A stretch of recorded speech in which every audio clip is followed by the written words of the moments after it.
The observation station floated silently above the destroyed planet of Prime. Senior Observer pressed his three eyes against the viewing screen and recorded everything he witnessed below. His species, had been watching humans for 17 galactic cycles now. They had seen humans fight wars, build cities, and destroy enemies with terrible efficiency. But nothing in all his years of study had prepared for what he was about to witness on this burning world. The battle had ended 3 standard hours ago. The Empire had invaded Prime without warning.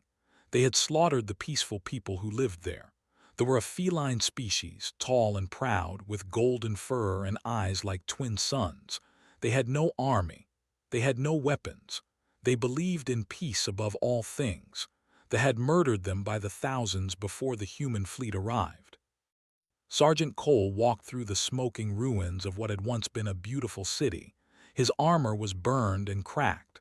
Blood ran down his face from a wound on his forehead. He had fought for 16 hours straight. His rifle was empty. His body screamed for rest. But he kept walking through the destruction, searching for survivors. The other soldiers had returned to the transport ships. They had declared the area clear. No survivors remained, but could not accept that answer. Something deep inside his chest told him to keep looking. So he walked alone through the silent streets filled with death. Adjusted his recording device and zoomed in on the human soldier. He noted in his report that humans often displayed this behavior after combat. They would search ruins long after logic declared such efforts useless. The Scientific Council had debated this phenomenon many times. They concluded it was a defect in human psychology. No rational species would waste energy on hopeless causes. Stopped suddenly. His ears had caught a sound so faint that any other species would have missed it completely. It was a small cry, barely louder than a whisper. He turned toward a collapsed building and began moving rubble with his bare hands. The broken stones cut his fingers. His muscles burned with exhaustion, but he did not stop. Leaned forward with growing interest. He signaled his assistant to increase the audio sensors. They captured the sound the human had heard. It was indeed a cry, a very small cry. After 20 minutes of digging, found her. She was a cub, no more than a few months old by his estimate. Her golden fur was covered in dust and dried blood. Her large amber eyes looked up at him with pure terror. She was trapped beneath a fallen beam, her small body pressed against her mother's lifeless form. Felt his heart break inside his chest. He had seen terrible things in this war. He had watched friends die. He had killed enemies without mercy. But nothing had prepared him for the sight of this tiny creature trying to wake her dead mother with soft mewing sounds. He removed the beam carefully. The cub tried to bite him with her small teeth. She hissed and cried and scratched at his armored hands. She did not understand that he was trying to help. She only knew that her mother would not wake up and a strange creature was reaching for her. Recorded every detail with scientific precision. He noted the human's careful movements. He documented the cub's defensive behavior. Standard protocol dictated that a soldier should report such a finding and continue their mission. The cub would be collected later by medical teams if resources permitted, but the human did not follow this protocol. Sat down in the ruins beside the dead mother. He did not grab the cub. He did not try to force her to come with him. Instead, he simply waited. He spoke to her in a soft voice, words that meant nothing but carried everything. "It's okay, little one. I know you're scared. I know everything hurts right now. But I'm not going to leave you here alone. You take all the time you need." The cub stopped hissing. She looked at this strange creature with confusion in her golden eyes. No predator she had ever encountered behaved this way. Predators attacked. They grabbed. They consumed. This creature just sat there making gentle sounds with its mouth. Felt something strange stirring in his chest. He could not identify the sensation. He had observed many species across the galaxy. He had watched hunters capture prey. He had documented parents protecting children. But he had never witnessed a warrior from one species show such patience toward the young of another species. It all logical behavioral models. An hour passed. The sun began to set on Prime, painting the ruined city in shades of orange and red. Did not move. His body ached. His wounds needed treatment. His commanding officer had called 3 times demanding his location. He ignored everything except the small golden cub watching him from beside her mother's body. Finally, the cub took one small step toward him, then another. Then she collapsed against his leg and began to cry in the way that only young creatures can cry. It was a sound of complete surrender, a sound of a child who had lost everything and had nowhere else to turn. Picked her up gently and held her against his chest. She weighed almost nothing. Her small heart beat rapidly against his damaged armor. He could feel her entire body trembling with fear and grief and exhaustion. "I've got you," he whispered. "I've got you now." Stopped his recording. He needed a moment to process what he had just witnessed. In all the archives spanning 50,000 years of galactic observation, there was no documented case of a species adopting the young of another species immediately after combat. The biological drive simply did not support such behavior. Warriors were supposed to be aggressive. Combat hormones suppressed nurturing instincts. Every model said this was impossible. But the human had done it anyway. Carried the cub back to the transport ship. The other soldiers stared at him with confusion. Some laughed. Others shook their heads. A few looked at him with understanding in their eyes. His commanding officer, Captain, met him at the boarding ramp. "What do you have there, Sergeant?" "A survivor, ma'am." "That's a cub. We don't have facilities for alien wildlife." Looked at his captain with steady eyes.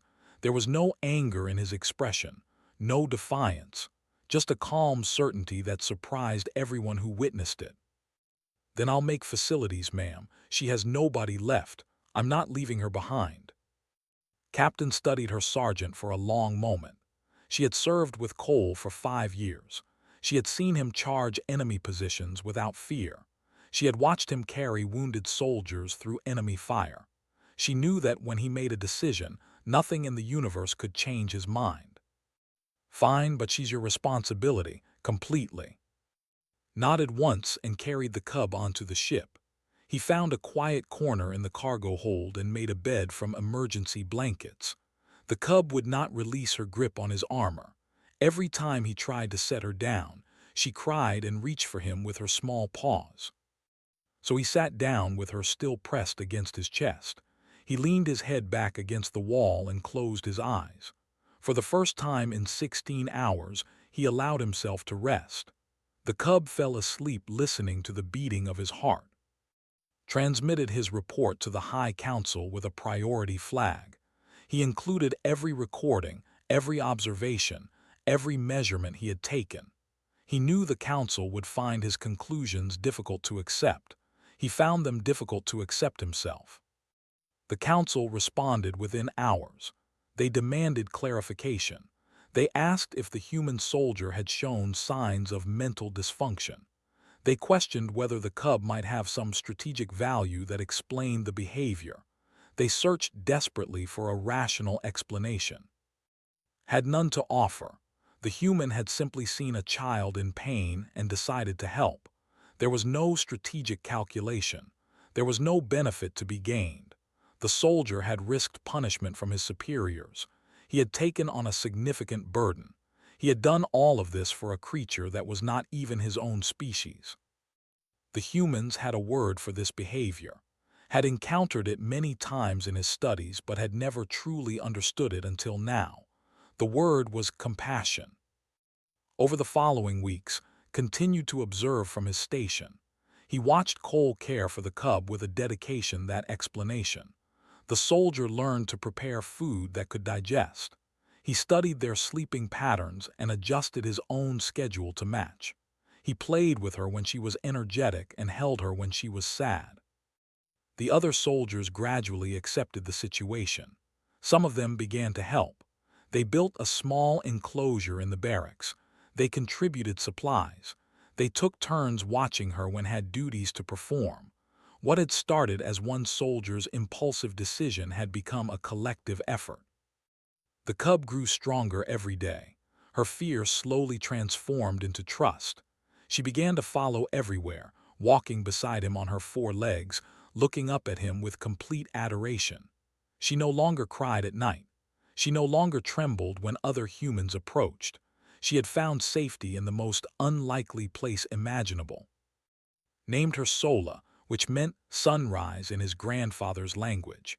He said it was because her golden fur reminded him of the sun rising over the mountains of his home world, but suspected there was a deeper meaning.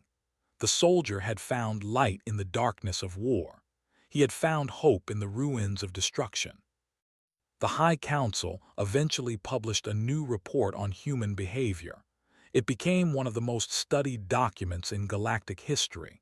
Species from across the cosmos read it with amazement. Some refused to believe it was accurate. Others began to look at humans with new eyes. The report concluded that humans were fundamentally unpredictable.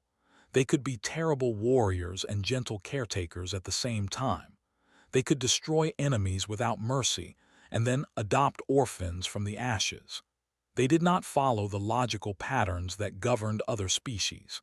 They were guided by something deeper than instinct or calculation.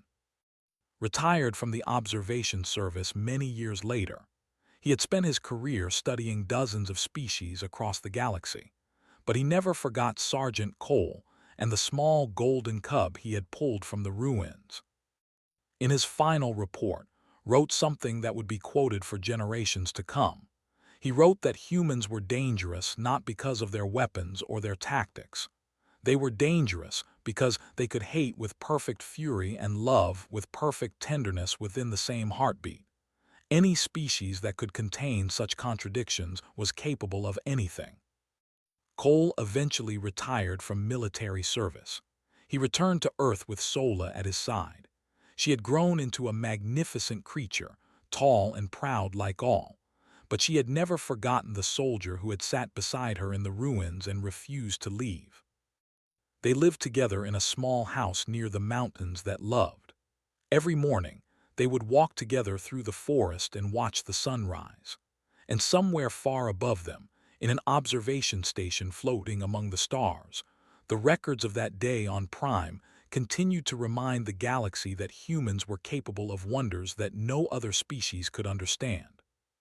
The universe was vast and cold and often cruel, but sometimes, in the darkest moments, a single act of compassion could illuminate everything. The humans understood this truth in a way that no other species ever had, and that understanding made them both terrifying and beautiful to behold.